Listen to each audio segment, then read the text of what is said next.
And a great pleasure right now to welcome to our book talk segment of the program, a woman who's written a very interesting book about her life. She's a very talented lady. She's a comedian. She's also a writer, contributing writer for the New York Times. Also hosts a podcast, very popular podcast called Maeve in America, Immigration IRL. And Maeve Higgins joined us today. She has written a book called Maeve in America, Essays by a Girl from Somewhere Else. And she joined us by telephone. Maeve, good to talk with you. How are you? I'm great, Doug. Thanks so much for having me. Yeah, good to have a chance to chat with you. I had an opportunity to read through the book, and as people have already heard, you're from Ireland, but you came to New York, so you're living in my hometown. How do you like New York? I love it. I really love it. You know, I lived in Ireland most of my life, and when I was 31, all my friends and my sisters, I have 6 sisters, right, were all kind of getting married and having babies with different men. And then I said, look, I'm going to have my own adventure and I'm going to go to New York, where I always sort of had this romantic inkling that I would come here and be a writer. And so I did that. And I've been here now for 5 years and I love it.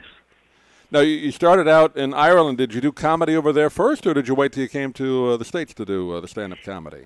Yeah, I mean, I started to do stand-up back in Ireland, and I come from this big family where everyone, it's very important to be funny in our family, I think, just to kind of even get heard. Mm-hmm. When you're from a big bunch of kids like that, and everyone, the way we communicate is like basically by sort of teasing each other in a very brutal but loving way, which is like I know a lot of Irish people growing up in Long Island. I know the Irish sense of humor. Oh, now I understand why you moved to Tampa. No, I love the Irish people. You do. Thanks, Doug. It's kind of a little bit vicious, but, you know, it's funny. And I think that that's why I started doing stand-up comedy, and that's kind of what got me into writing as well. It's just the way I kind of communicate, and it's the way I see the world. Is stand-up comedy in Ireland the same as it is here? You're a young woman, so you probably had more influence of American stand-up comedy on TV, but is it similar when you start out over there? Yeah, that's it exactly. I mean, I grew up, I saw, Margaret Cho and Kathy Griffin doing their specials, and back home in Ireland, it's still a lot of storytelling, and it's maybe a little bit darker humor there, I think, than here.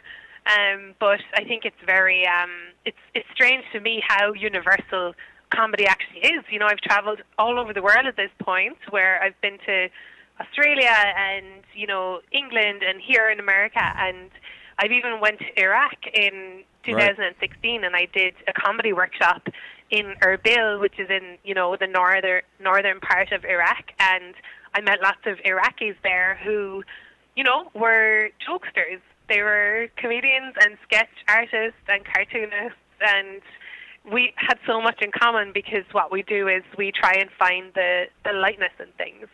Well, when you came to New York, did you work some of the comedy clubs there, and did you find that completely different, or were you at home getting on stage the first time when you came to New York? It's funny. I did. I started going to the, bars and the clubs here and doing my thing. And there's actually a great universality, I think, in humor. Certain things, like, obviously don't translate. For example, there's a man who's very famous in Ireland. His name is Eddie Hobbs, and he's an accountant. And I always find it so funny that there's like a celebrity accountant from Ireland. But it's because we're all really bad at our money, I think. And then, so obviously, I'm not going to make jokes over here about him, but I think other stuff just translates really well, when you're talking about family, when you're talking about relationships. And here in New York, obviously, we have the subway, which everybody is united in their hatred of. Sure. So it works. So, yeah, you had some things that you could identify with, and the audience identified, because you're a newcomer at that time to New York, so that kind of gave you a whole new avenue of comedy to go down, I guess, right? Somebody new in the city to talk about it. Some things were really, shocking to me when I first moved here. New Yorkers, as you'll know, and I don't really know what it's like in Florida, but I would imagine people here are so direct. Like, New Yorkers will tell you anything within seconds. they're like, oh my God, my IBS, you wouldn't believe my bowel today. And I'm just like, oh my goodness. Like in Ireland, we never say what we're thinking. We're very indirect. We love to, small talk is a big part of everybody's day. So it was really shocking to me just how open people were. Like, I don't really like my kids. You know, I find my kids boring.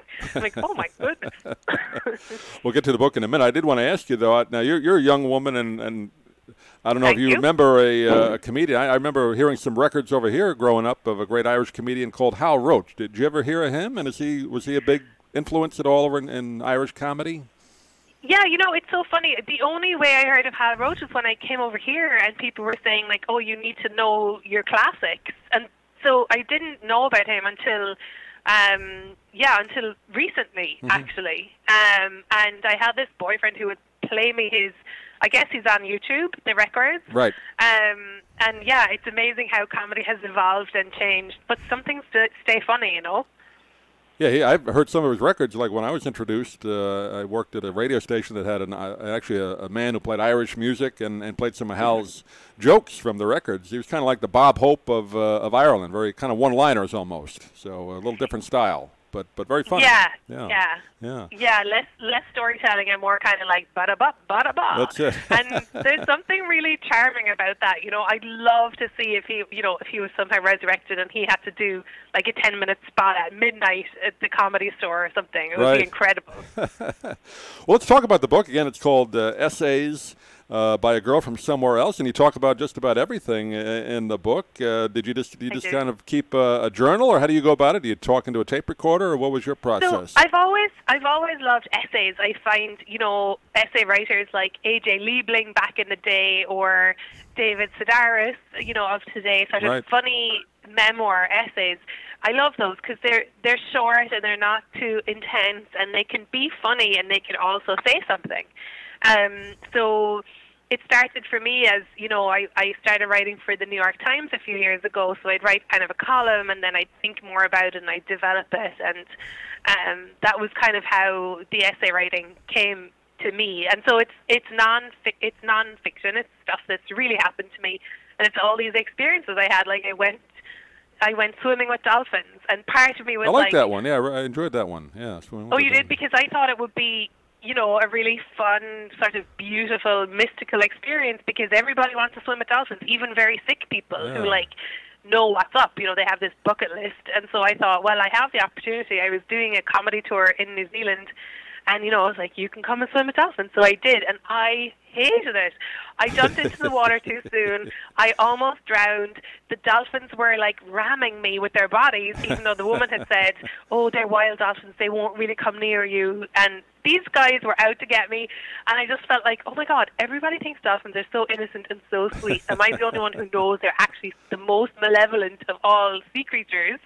So, you know, at the time that happened, I was totally traumatized, but then looking back on it, I was like, oh, this is actually quite funny, and it allows me to spread the word about how much I don't like dolphins. They look cute and fun, but yeah, I've heard stories. Oh, yeah. They're not exactly, you know, when you get in with them, they can be a little rambunctious, and you had that experience. So it's yeah, they look so cute. I mean, they're actually smiling all the time. Yeah, they look like they're happy all the time, but they are wild. People have to remember that they're wild. We have them down here in Florida. I wouldn't go near them. You know, in the water, I'd like looking at them, but I don't want to go near them.